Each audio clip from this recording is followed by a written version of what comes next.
Ummer, we are back again with our usual, I think, 2-week interval between episodes. This is Value Health Voices, episode 12. And it's another episode now with a great guest. And tell us who we have with us tonight. We have Dr. Michael Chernew, who is a Harvard professor. He's an economist, and he's the professor of healthcare policy at Harvard. And he also happens to be the chair of MedPAC, which secretly behind the scenes is involved with billions of dollars worth of influence on healthcare spending. Yeah, it's exciting. We'll have him here primarily wearing the hat of himself, Michael Chernew, playing himself, but we'll obviously not be able to resist asking him some questions about MedPAC. So let's get right into it.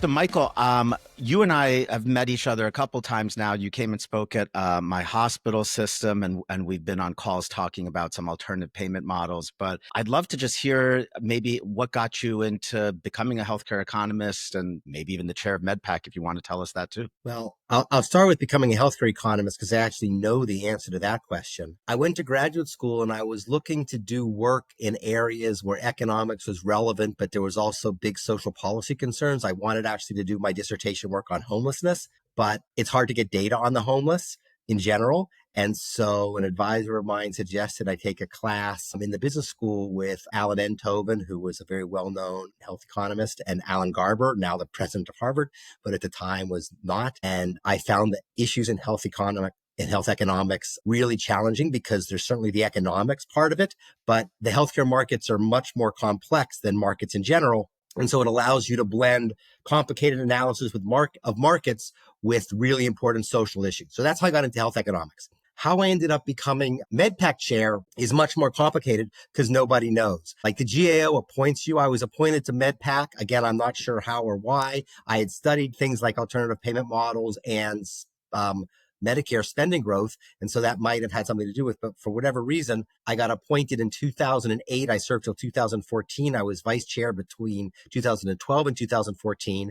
And then I was off for 6 years. You get 2 3-year terms. And then I was off and then I was reappointed as chair in 2020. And I'm about to start my 6th year, my last year of my chairmanship. Gotcha. I'm curious, Michael, what you mentioned, that interest in health economics. Is that a common point of interest among your colleagues? So you look at, okay, we could study this branch of economics where markets work well, there's rare market failures, maybe it's not that exciting, but healthcare is just rife with them. And so you can easily fill up, years and years of study trying to sort out why healthcare markets are the way they are.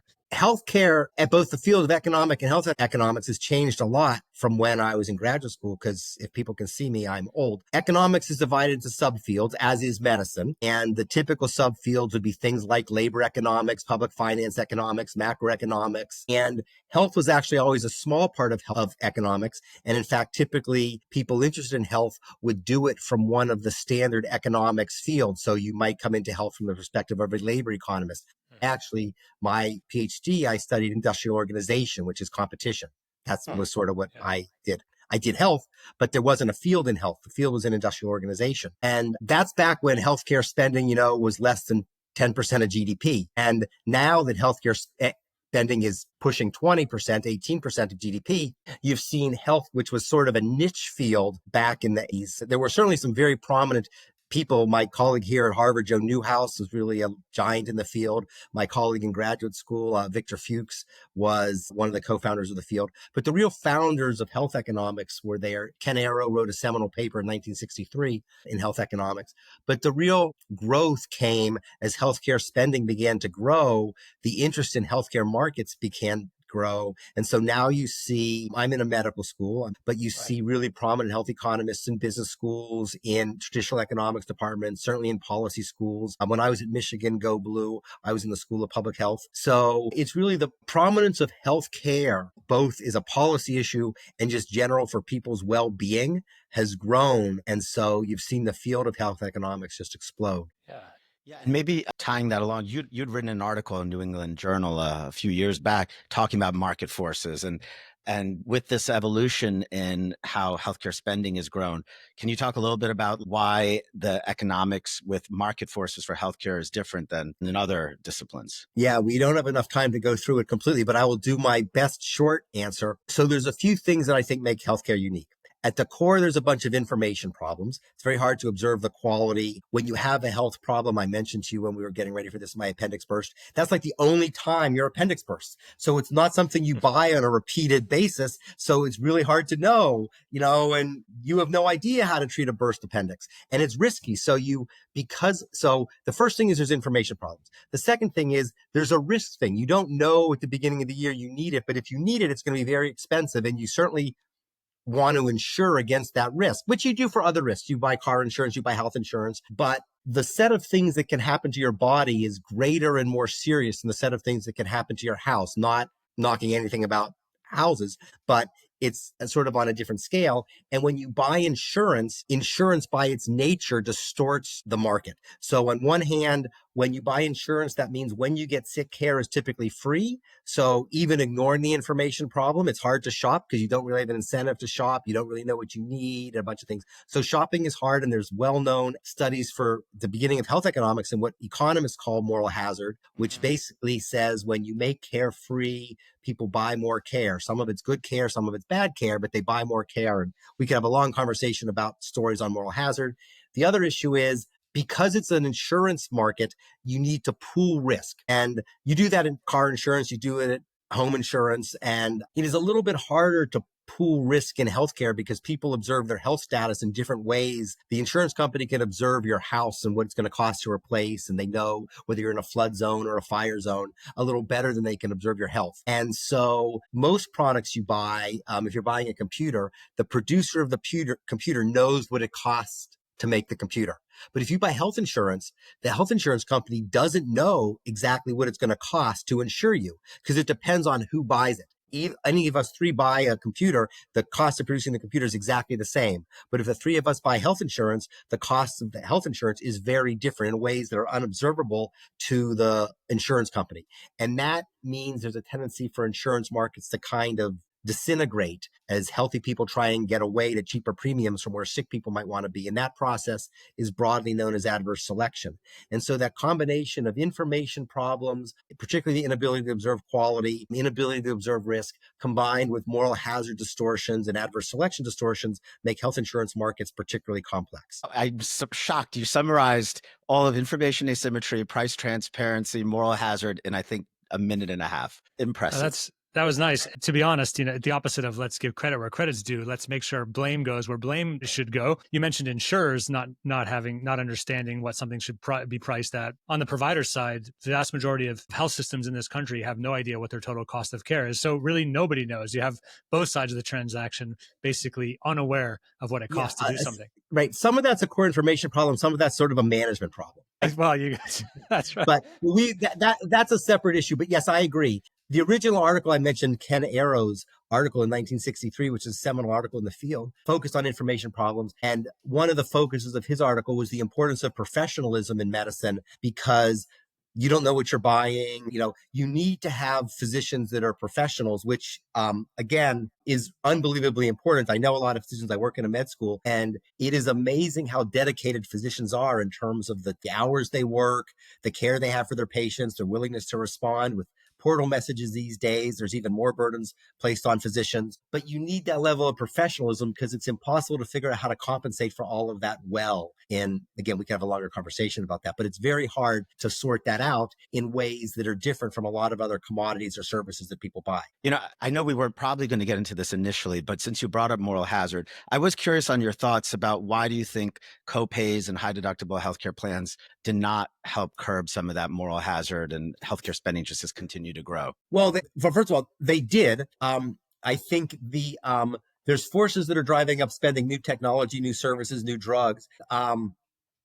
When you charge people more, it is certainly true that they use less of that stuff. So it certainly does help slow spending, but it doesn't help slow spending. You haven't used them as much as one would need to offset the fact that technology has changed. So if you look at why healthcare spending now is more than healthcare spending was in, pick your year, 1980, It's not simply that we have the same technology and we're just using it more and more and more. And it's not that we're sicker, although we probably are sicker. So we could have a conversation about obesity and a bunch of other behaviors. We actually smoke less. But anyway, those things all matter. But the lion's share for why we spend more is because we can just do way more for people. If you look across the board, it is sometimes we forget how remarkable modern medicine is and all the people that contributed to those advances where they can take things out laparoscopically. The chemotherapies, which I think you guys would know much better than I, are just remarkable. If you have a cancer diagnosis now in 2025, your outlook compared to what diagnosis might have looked like in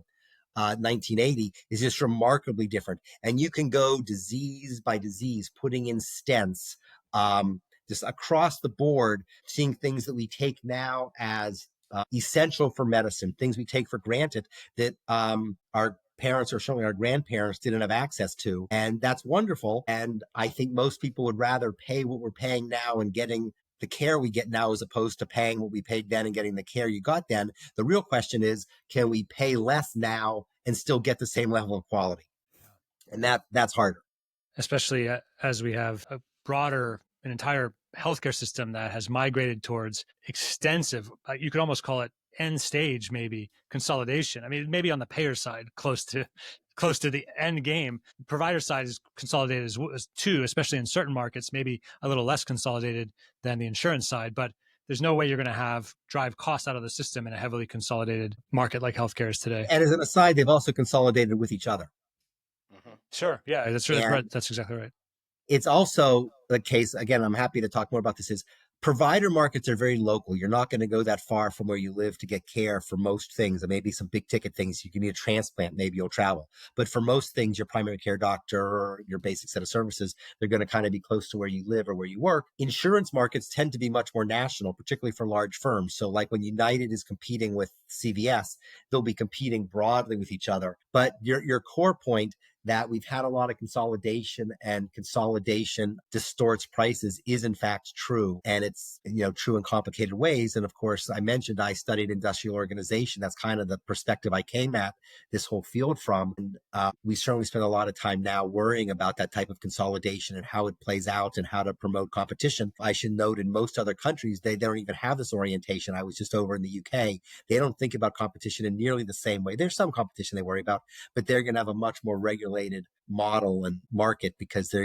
but we spend a lot of our time trying to get markets to work. Yes, we certainly do. Elmer, what do you think? And Michael, we've gotten a great, I think, introduction to a number of topics, but perhaps it'd be a good time now to start to weave in some interest in MedPAC itself. And perhaps a good place to start there, Michael, would be, can you tell our listeners, what is MedPAC really? Yeah, I've been trying to explain this to my father, by the way, for at least 5 years. He seems uninterested, so I apologize to your listeners.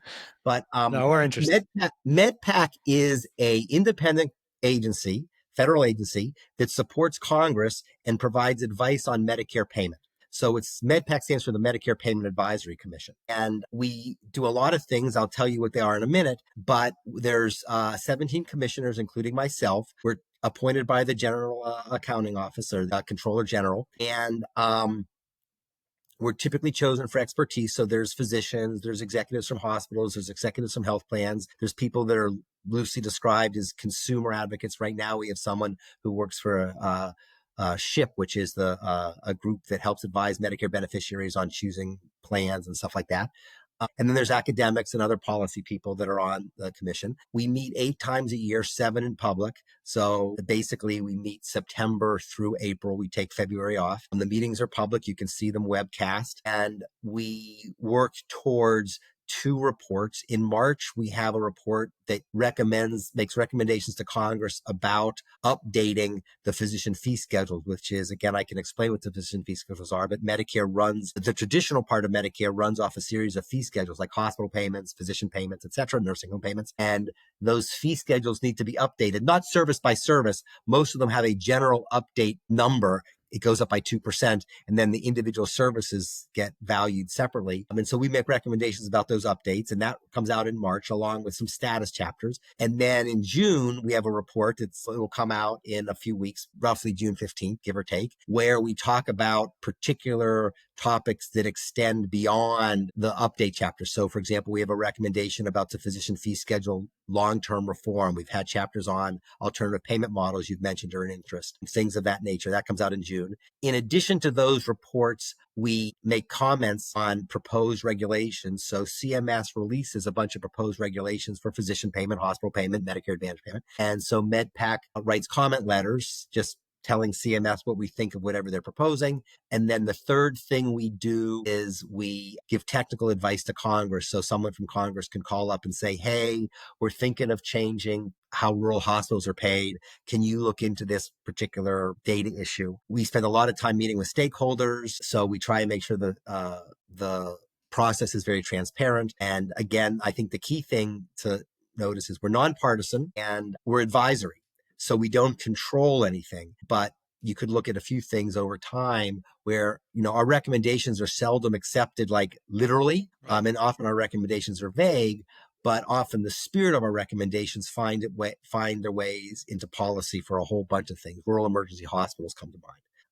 So that's what MedPAC does. No, you brought me right to my next question, which was what happens when after you make your recommendation, how often are they accepted? Since you're saying they're usually accepted, but just in some kind of like more broad sense, can you talk a little bit more about that? Like maybe, can you give some examples or?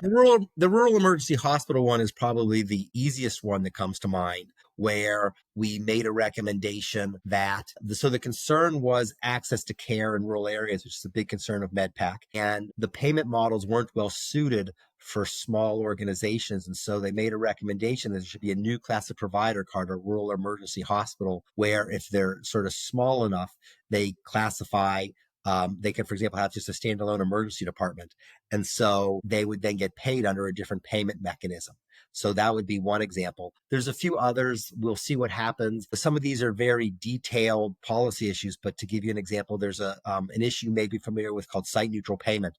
And so what happens is if you need a service delivered and you get that service delivered in a physician office, there's a fee schedule for what that service would be paid. And if you get the same service delivered in a hospital outpatient department, there's actually two fee schedules that are used. One is used to pay for the physician labor portion of that and a little bit of practice expense for the physician. So that's the physician fee schedule. But there's a separate fee schedule called the outpatient fee schedule, which is used to pay the actual hospital. And if you add up the amount that is paid to the hospital and to the physician for hospital outpatient department delivered services, you get a number that is often considerably bigger than what would be paid if the same service was delivered in a physician office. So, Michael, if I could just mention, just this podcast, episode 8 of this podcast, we took a deep dive into site neutrality. So I just wanted to point that out for our listeners. Thanks for the plug, Michael. So all your listeners should go back and listen to episode 8, and then that will solve this. I'm not going to go into a deep dive. The point is MedPAC for a long time recommended that they address this site neutral problem, and they haven't completely, but they have a little bit. So,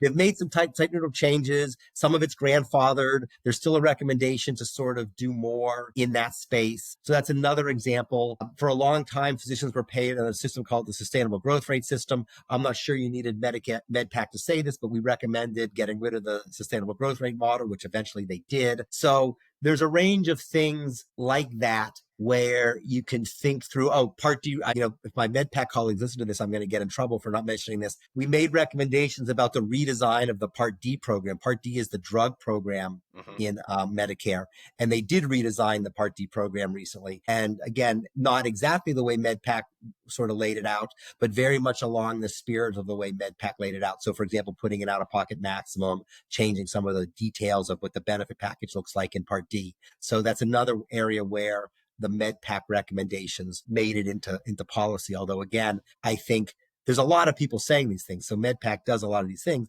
We're not the only voice saying things, and Sure. Because you said you're nonpartisan, but who are you advocating on behalf of? We in some sense advocate on behalf of Congress, but what that really means is our mission is to make recommendations to ensure that Medicare beneficiaries have access to high quality care while maintaining sort of good fiscal stewardship of Medicare resources. Gotcha. So we often will look in areas where there's weaknesses in the payment system and make recommendations to sort of deal with those weaknesses. I want to mention two things there. One, the out-of-pocket maximum that you and of course other bodies as well advocated for as the Part D program is a huge deal. In the oncology space, which as you know, Amar and I work in, there's not a month in my experience where I don't have a conversation about that many times with patients and how happy they are about it. And then you mentioned Congress. So I wanted to bring up, and I don't know the answer to this, so I'll ask it, but then make a comment as well, is what is the frequency with which you as MedPAC chair or a group of you from MedPAC have to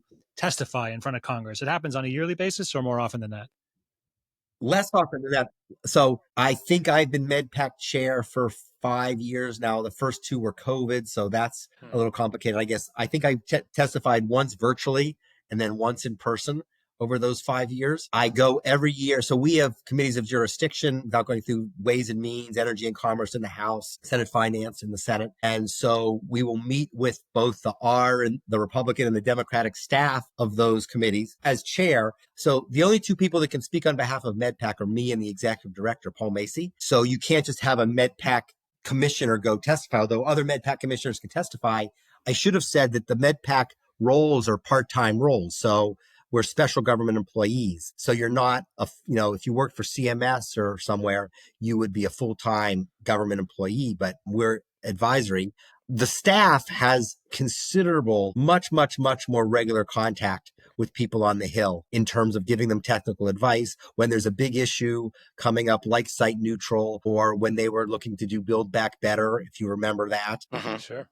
Different people on the Hill will ask people in MedPAC to help them scope out different policy issues, because MedPAC, its strength is the staff and the analysts. So MedPAC's very strong in terms of reporting data. And so there's a lot of staff connection to the Hill, and frankly, a lot of staff connection to the staff at CMS sometimes. Sure. The thing I wanted to mention about a time MedPAC reported to Congress, and perhaps it was actually in the testimony, I believe it was, that has generated so much interest over the years. And maybe you know what I'm going to say, but there was one point where you all reported on a small percentage of U.S. hospitals, or let's call it U.S. hospital systems, that break even on Medicare. This was in one of your reports in some year, perhaps it was right before COVID. I've heard this quoted and misquoted and talked about so many times.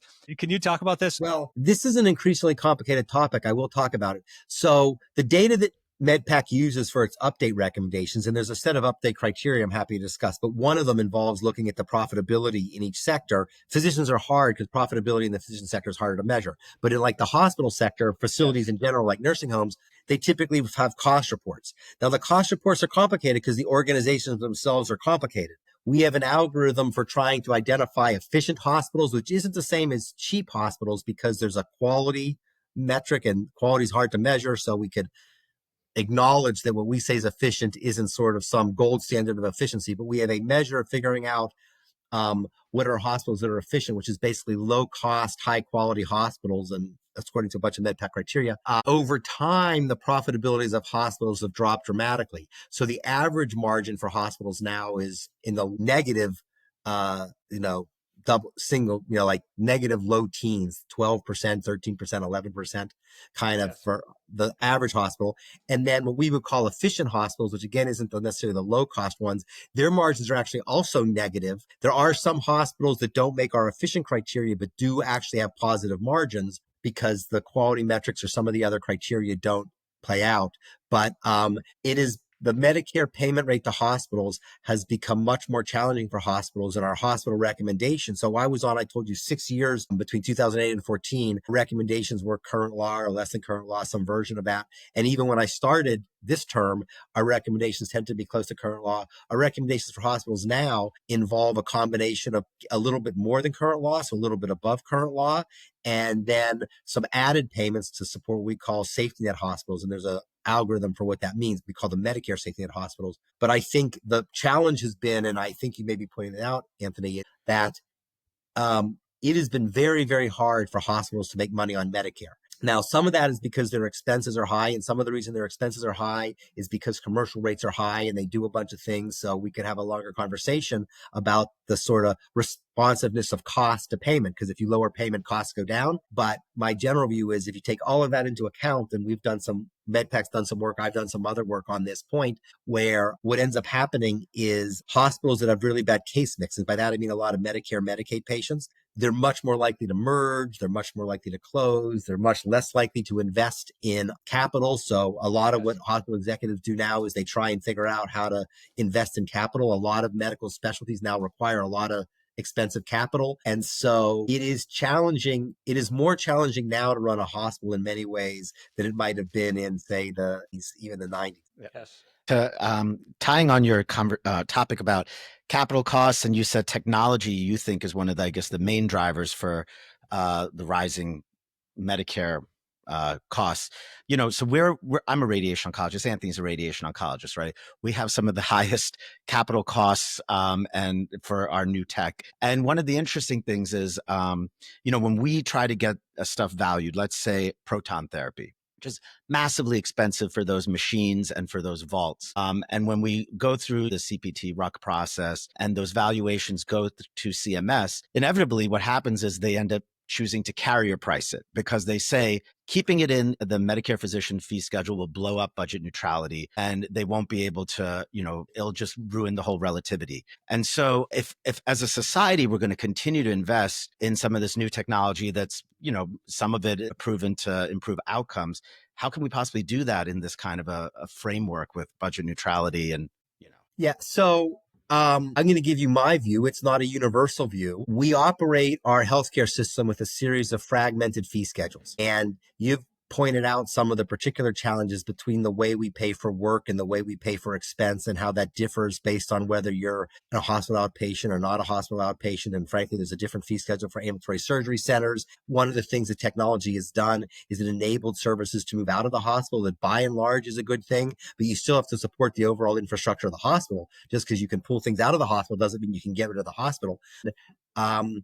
All of these fee schedules have, as you mentioned, basically a base rate. We'll call it the conversion factor. And then any given service is typically paid by a relative weight. So a certain service could be a 1.3 or a 2.5 or whatever it happens to be in that fee schedule. And getting that right is very challenging. In fact, our recommendation, this will come out in June, we've already voted on it, is the data that they're using is outdated. The way they allocate indirect practice expense is very challenging. There's a bunch of rules about how do you allocate the machine cost, which is sort of a fixed cost of a bunch of people. There's a lot of challenges. One of the first issues I dealt with on MedPAC my first time around was, how do you set a price for a service? Let's take a PET scanner or proton beam, whatever you want to take.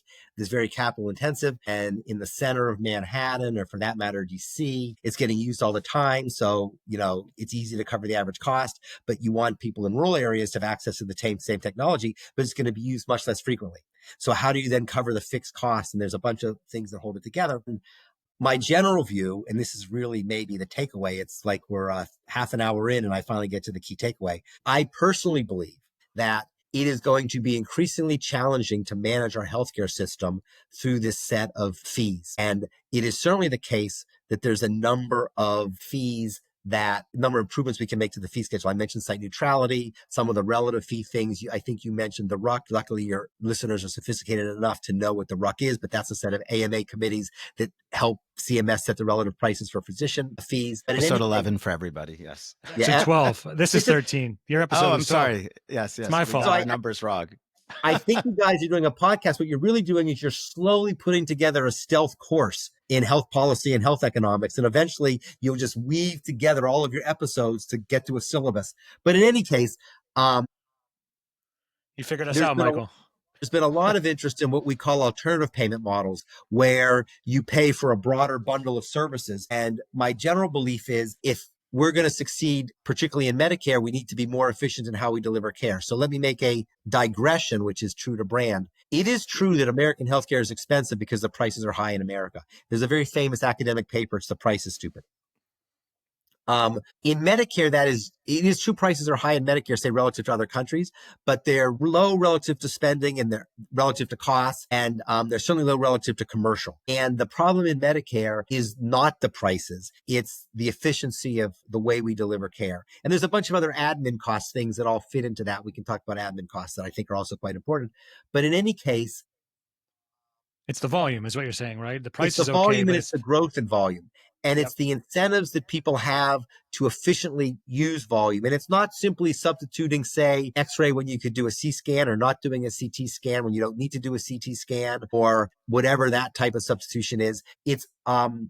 It's also the site of care. If you can move something to a cheaper setting, then you can save a lot of money. You see a ton of that going on in post-acute now, for example, post-acute care. And in the fee-for-service system, I believe it's incredibly hard to get the prices right. In part for some of these services that are very high-tech, there's an average cost that includes a fixed cost and a marginal cost. If you pay the average cost, which you might want to pay, that means it's profitable at the margin, so there's an incentive to do a lot more of it.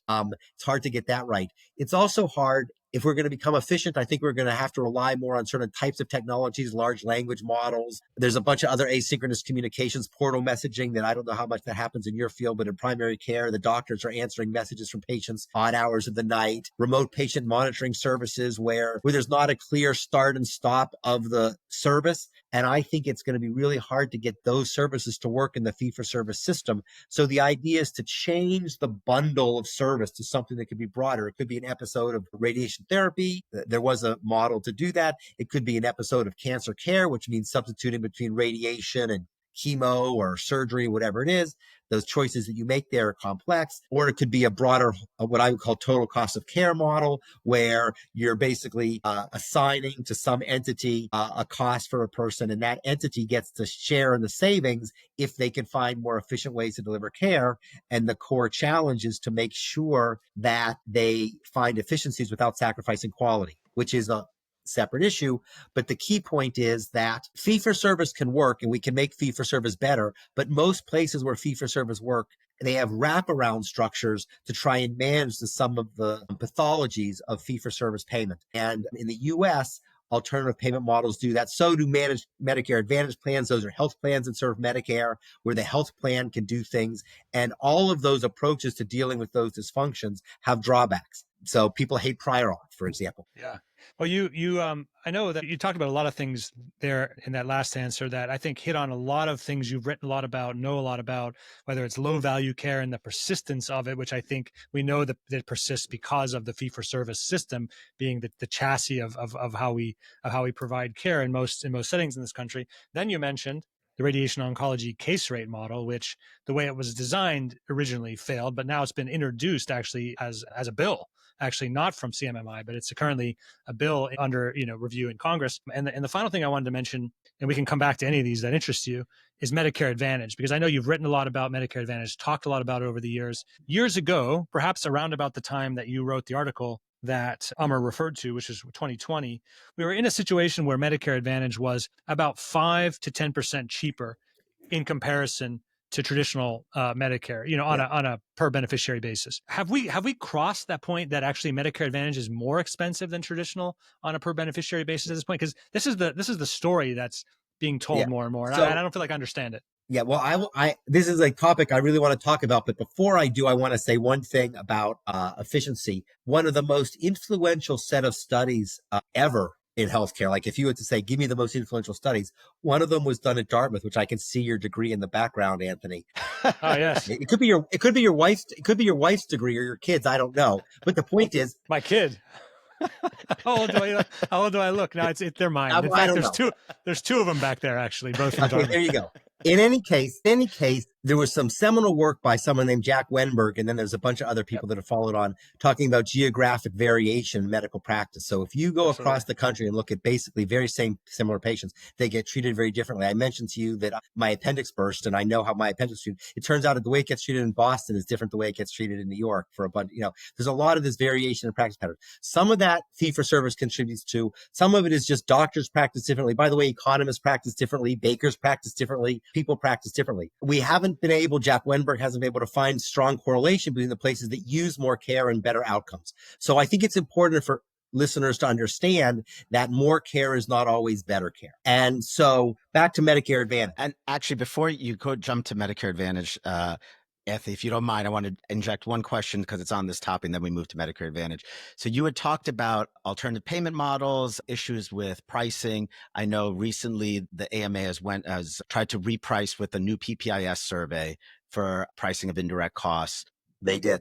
Which has a lot of inaccuracies, a lot of poor survey respondents and everything like that. So I did want to talk to you a little bit about what were your thoughts around what is an accurate way to price costs, whether they be indirect or direct expenses, and also going forward with alternative payment models. Like, one of the issues with the current payment system was we don't tie physician payments to the Medicare Economic Index. A lot of alternative payment models are looking to tie it to that, to tie it to inflation. What are your thoughts around both those? Yeah, so I do want to get to Medicare Advantage, but this will be a hopefully understandable, if not concise answer. So first, let me say, accurate is not the way economics works. Economics works through supply and demand.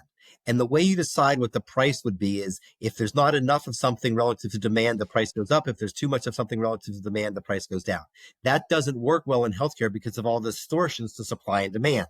But you could imagine a way of pricing where you find services you think are in short supply, say primary care, behavioral health, and you would pay more for those services. And then you find services. Well, I don't think right now there's a lot of services that are in oversupply, but maybe, and then you might change the prices for those set of things. But the paradigm that we have, which is not a straight economics paradigm, is you price based on cost. And the challenge there has been, as you pointed out, maybe I said it before, is there's a difference between average cost and marginal cost. What I would say as MedPAC chair is we would try and pay average cost for an efficient provider to provide high quality care. That's what we would aspire to do. But it's hard to know exactly what that is. And you end up getting swayed by access. So if people have access, then, for example, now in the debate, you say, well, we should pay more to physicians. We should pay more for hospitals. The response you're going to get is, why? What are we going to get if we pay more? Right? What are we buying for that extra money? Because, right now we're dealing with a lot of complicated fiscal issues in this country. And so in the case of physician fees, Amar, which you asked about explicitly, is the physician fee schedule has a long and tortured history where we started by paying usual and customary charges, and that was clearly had incentives for inflation. So in order to deal with that, they put in place a system for a number of years that was called the volume performance standards, and that morphed a little bit over time, where they basically had a set of formulas where if volume went up, price would go down so that the total spending would be kind of held the same. And that failed because the formulas both had this ratchet effect where it kept getting worse and worse and worse. And it also failed because it was collective. So they were looking at overall volume and overall prices, but any one physician still had an incentive to do more stuff. So they got rid of that system and put in place something called the sustainable growth rate system, which was many things, but not sustainable. And the sustainable growth rate system got rid of some of the dysfunction of the formulas and the volume performance standards, but kept the collective nature of payment. And so what happened was volume went up faster than projected. They were supposed to cut price, but they didn't want to cut price, so they delayed the cuts. And eventually they were calling for a 20% cut. That wasn't going to work. So they replaced that with a system that is now commonly called MACRA or MIPS. And the key point there is MACRA or MIPS got rid of the called for 20% cut, but it set physician fees in particular rising essentially flat, right? Yep. For a long period of time, less than sub 1% inflation in physician fees. And it layered on top of that this performance bonus of MIPS, but it was budget neutral. So you only got paid more if someone else got paid less. Mm-hmm. And when inflation was roughly 2%, we went through a period of low inflation. You were slowly eating away at the purchasing power of physicians, and there was some pressure. And then when inflation really spiked, you were more rapidly eating away at the purchasing power of physicians. So over the past roughly 2 decades plus, inflation adjusted physician fees have fallen again, ballpark 30%, 25, 30%, some number like that, which is frustrating for physicians. Now, to be clear, volume has gone up. Physicians have consolidated, so their incomes have been somewhat rising because they're making more money on commercial. There's been coding things that go on. If you look at the mix of services that are coded, it is complex as opposed to not complex. You see more of those type of services. But nevertheless, it is a concern to have physician fees falling on a forever basis relative to inflation. And so You mentioned in your question the MEI, that stands for the Medical Economic Index. That's basically the measure of inflation that we use. And over the past, I don't know, 20 years, 15 years, fees have risen at about 1 percentage point less than that. And over that time, access has remained stable. Now, part of that, I think, is the professionalism of physicians. Part of that's because physicians are making more money, say, on commercials, so they still are going to serve their Medicare patients. But I think the MedPAC, the commission, believes that that is not really a long-run sustainable physician fee schedule trajectory. So we made a recommendation. It'll get published in June. We voted on it a few weeks ago in April, where we recommended that they put in place in the physician fee schedule update a factor that reflects part of inflation. And the reason we didn't go for all of inflation is because it doesn't seem like you need all of inflation to keep access, but we were trying to basically say flat doesn't seem like it's going to work. So just to get some more stability going forward and to avoid some of the fights that we've had around the physician fee schedule, and you may be familiar with the fights that are going on now with the physician fee schedule, some inflation adjustment built in would matter. And I'm going to move to Medicare Advantage in a minute, but there's an alternative way of dealing with this, alternative payment models, which enable physicians to capture the efficiency savings, or the delivery system to capture the efficiency savings that are generated in ways that the fee-for-service system doesn't. And my general view of alternative payment models in a nutshell is when money gets tight, and money will get tight, physicians or providers in general should want to control the money. That's So, That's a great. we'll see how that plays out, but that's my pitch for alternative payment models. I like it. I like your pitch. And breaking news also on our podcast. There you go. Having it tied to inflation. A lot At of least a part physicians of will. it. Well, I would like just to to be clear, that's only breaking news for the people that didn't watch the vote on our April MedPAC, but since that's like nobody, we get about 300, 400 people that watch. So for the other people, then it's breaking news. There you go. But And anyhow, Anthony, do you want to repeat the Medicare Advantage question just for our listeners? Sure, we can do that. And as we do that, I just wanted to say this episode has turned into a greatest hits review of Value Health Voices, because that last commentary was related and covered deeply in episode 5 of this podcast. But the question I asked about Medicare Advantage is that, we've seen so much growth in it as a share of how seniors are covered. Yeah. And there was a time where on a per beneficiary basis, there was a strong savings compared to the traditional program. And just within the past year or two, we've heard, well, actually, if we factor it all in and the total cost of Medicare Advantage, it actually might be costing us more than the traditional program. Can you ground us in what's actually going on? Sure. So there's, first for folks, Medicare Advantage is the portion of the Medicare program that is managed by private plans. So you would enroll in a plan run by United or Humana or your local Blues plan, and they would provide you coverage for medical, hospital, physician services, and in many cases, drugs would be wrapped into what you were buying. And first, just a little bit on the semantics. When you talk about the cost, one way to think about it is the cost of the healthcare services that are delivered. And Medicare Advantage plans can deliver services for less than is happening in Medicare. In that sense, they're more efficient. You could debate how much. I'm going to throw out a number, 10%. You could convince me it's 5%. You could convince me it's 15%. They do that in a number of ways. They do it through prior authorization type programs. They do it through network design. They do it through beneficiary engagement in a bunch of different ways, trying to steer you to cheaper places than, outpatient, not inpatient services, or standalone ASCs as opposed to hospitals that are cheaper. So they deliver the care for less. And in that sense, Anthony, you're right, Medicare Advantage is less expensive. However, Medicare Advantage is also paid more. And in fact, it's never been the case that if you look at the money that we give Medicare Advantage plans, that they ever cost the government less. They delivered care for less, but they got paid more than fee for service. And they've always been paid more than fee for service. And what happens is they take that gap, a portion of that gap is used to support benefits. So lower cost sharing, lower premiums. And now you can get vision, dental, hearing, transportation services, and a bunch of things like that. Happened very recently is the magnitude of the gap between what Medicare pays Medicare Advantage plans and what the beneficiaries would have spent had they been in fee-for-service has grown tremendously. So MedPAC estimates now it's roughly 20%. So just to be clear, if you look right now, the plans are probably delivering care, and we could debate the numbers, 5, 10% cheaper, maybe more, 15% cheaper. There's different plans, so there's heterogeneity. Not every MA plan is the same, but let's just pick a round number, 10% cheaper, but they're getting paid 20% more. And that gap is being used to finance much better benefits for Medicare beneficiaries. And so the concern has been that as Medicare Advantage grows, and now it's over half of eligible beneficiaries, and until through 2024, it was rising. 2025 has been flat. So we'll see how it plays out. But Medicare Advantage was designed essentially to be a small part of a basically fee-for-service Medicare program. And now it turns out it's the majority of the program. And in some markets, Puerto Rico, it's over 90%.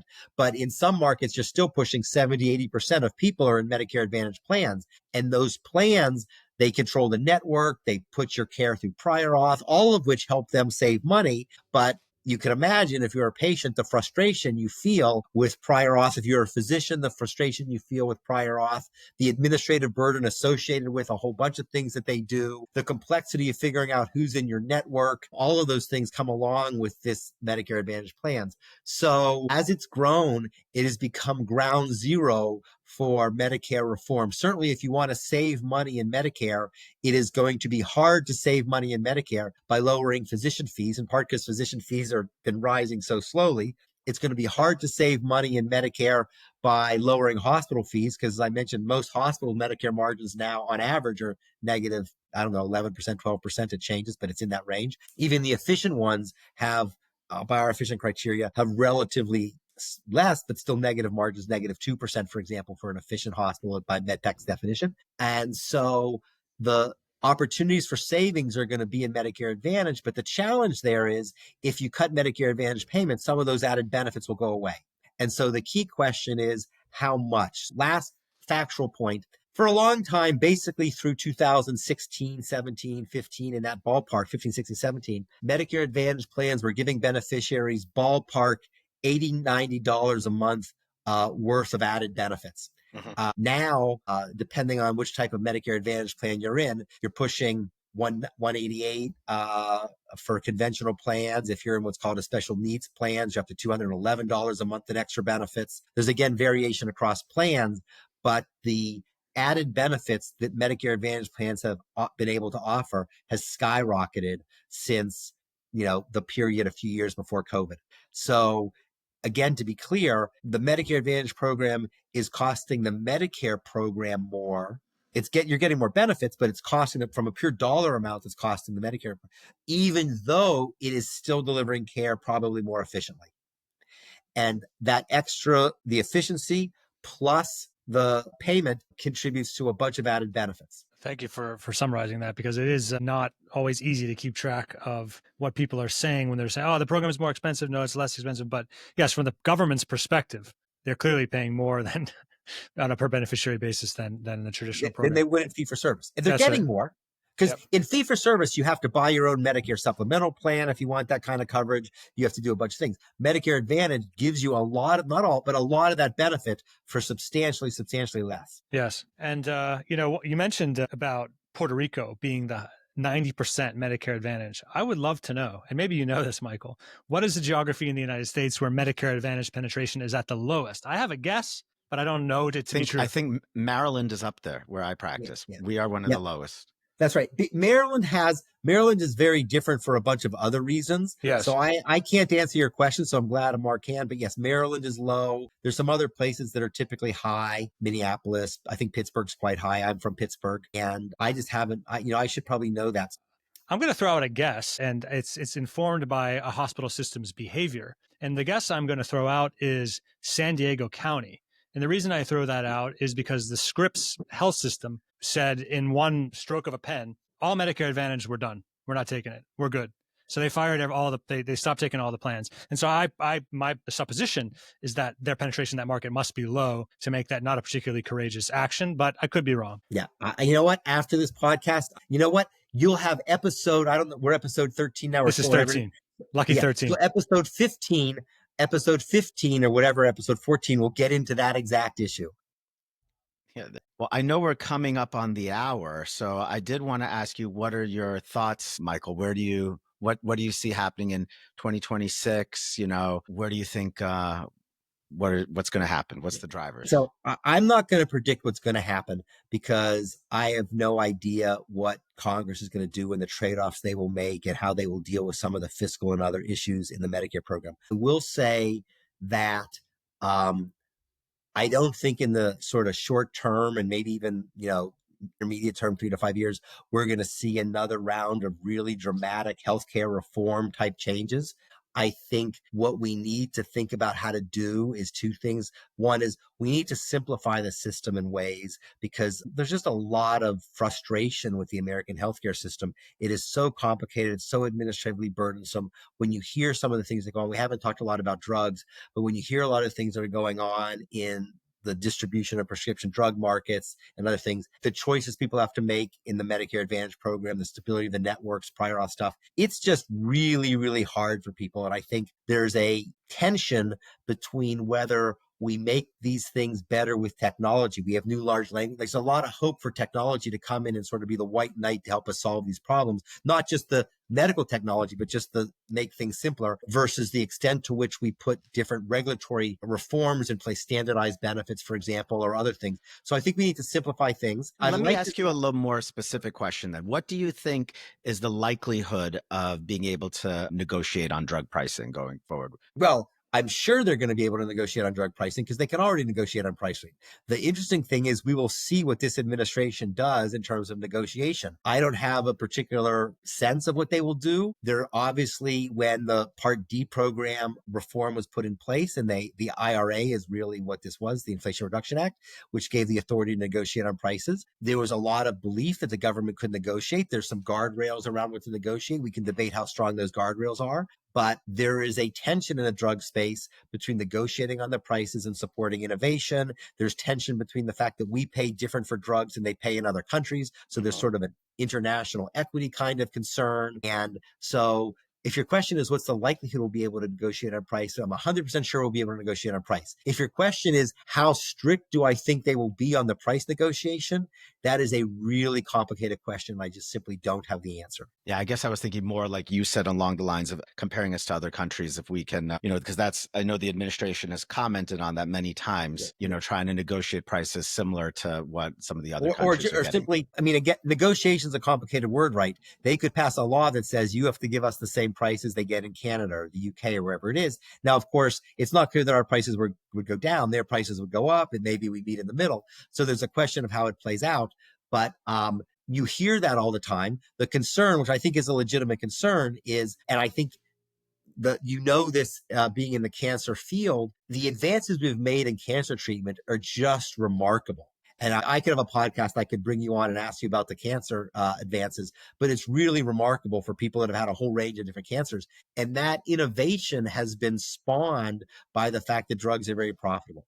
And so the question is, can we induce the same amount of innovation for less money? The one thing that's clear is there is a relationship between profitability and innovation. There's a lot of, I'm here in Boston and Cambridge, we do a lot of things. There is a relationship between the capital that is devoted to the pharmaceutical stuff and other research. Like, at Harvard Med School, we do a lot of work in cancer. There's a lot of people, not me, real scientists study ways to treat cancer. There's a lot of labs that make advances all the time. And I think sometimes we don't fully appreciate how hard and how complex that innovation is. And so certainly in the area of cancer has been a lot of the other things, liquid biopsy type stuff, things that I think you guys will know much better than me, but also neurological things like Alzheimer's drugs, what we're going to do with the GLP-1s, all these things. It's remarkable the advances we've made.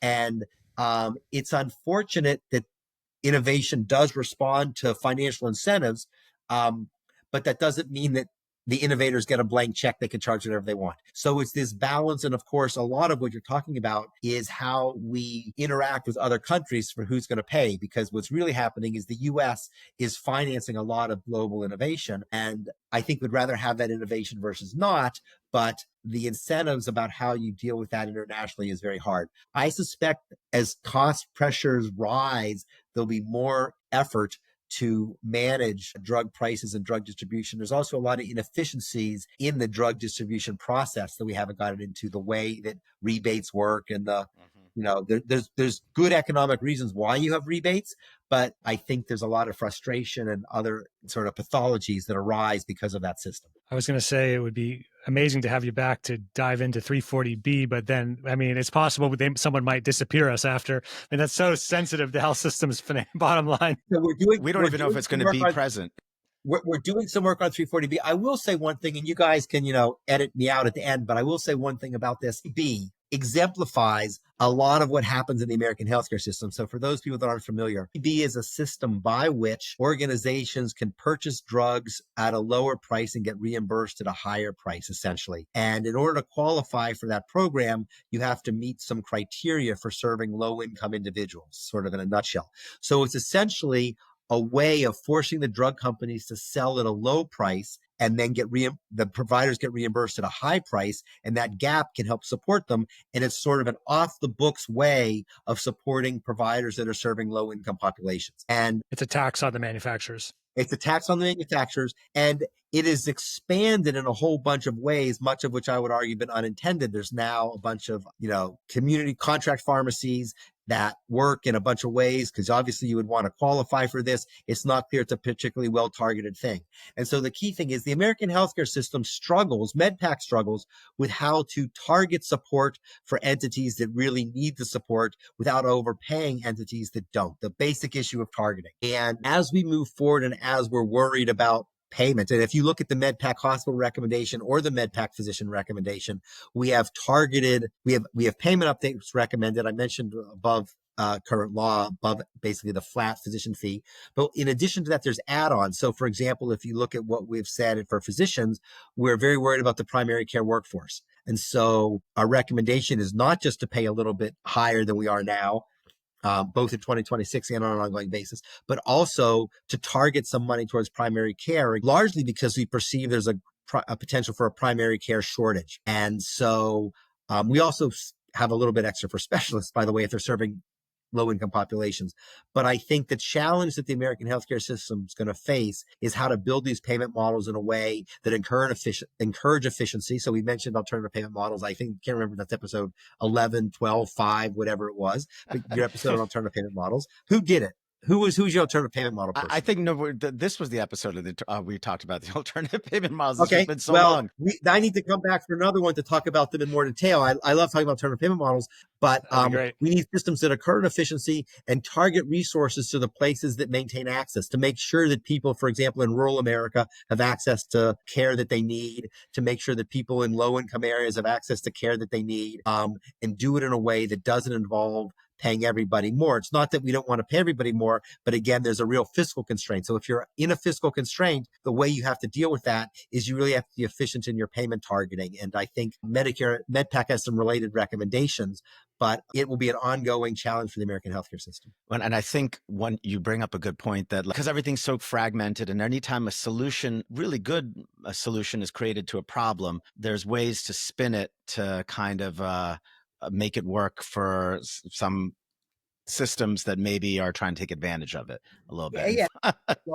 There's a lot of examples of how we've sort of patched together the healthcare system to get money. If you just look at the programs we have for supporting rural hospitals, we have the Critical Access Hospital Program, we have the Soul Community Hospital Program, we have the Medicare Dependent Hospital Program. In the rural space, you can classify as rural, then unclassify as rural if you're a rural referral center. If you look at the rules we have around the wage indices, and wage indices are very important, but there's a lot of MedPAC's done some work on the rules for how the wage indices work. It is just being MedPAC chair is a tremendous honor. And I don't want to be too critical of the American healthcare system, although I think finding problems with the American healthcare system is sometimes like shooting fish in a barrel. It's just there's so many nooks and crannies of dysfunction. And the problem is when you pull the string of one of them to try and fix it, you then have to figure out, how are we going to compensate? Because it turns out that program, which wasn't working, wasn't really well designed, but it was filling a need. And so if you just get rid of it, one of the MedPAC recommendations was in rural areas, people were being charged out of pocket a percentage of the charges. Charges are much higher than the cost, so you could pay quite a lot if you went to a rural hospital. Now, a lot of times people have coverage, so their insurer was paying, but we made a recommendation to make it the cost sharing as a percentage of payment to sort of balance the rural-urban issues. But you could talk about, we haven't, and so you can have me on back. We can talk about the quality measurement programs. MIPS is the physician one, which MedPAC has recommended getting rid of. There's a lot of problems with the Medicare Advantage quality program, which is called the Quality Bonus Program. People know it as STARS.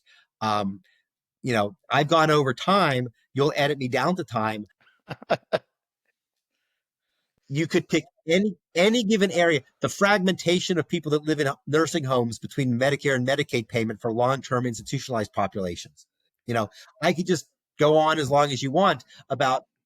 Well, this is about the the reason. American This health. is the reason that we created this podcast, and this is the reason we wanted to have you on, because we knew that it would be a high impact, rapid review of some of these issues, and so we really thank you for that. Yeah, we think, and we definitely will, I'm sure, invite you back for a deep dive on some specific topics, since I'm sure this will intrigue a lot of our listeners to hear more from you. So, Absolutely. Have me back anytime, Anthony and Amar. It's been great talking with you. I really do appreciate it. And I'll thank your listeners, the ones that made it through. It really is important. And I will say MedPAC's quite open to, thoughts. So if you want to send them, send thoughts to MedPAC. All right. They We'll take include them that in very the seriously. we'll absolutely include that in the show notes. Thanks again, Michael. Okay. yeah, thank you, Michael. And to our listeners, we also will have another episode after this with our guest, Tricia Newman, who is the executive director of the program on Medicare policy for the Kaiser Family Foundation. So Outstanding. stay tuned to that. Looking forward to that as well. Wonderful. I'm Okay. honored to be included in something Trisha's going to be on. All right. Thank you, Michael.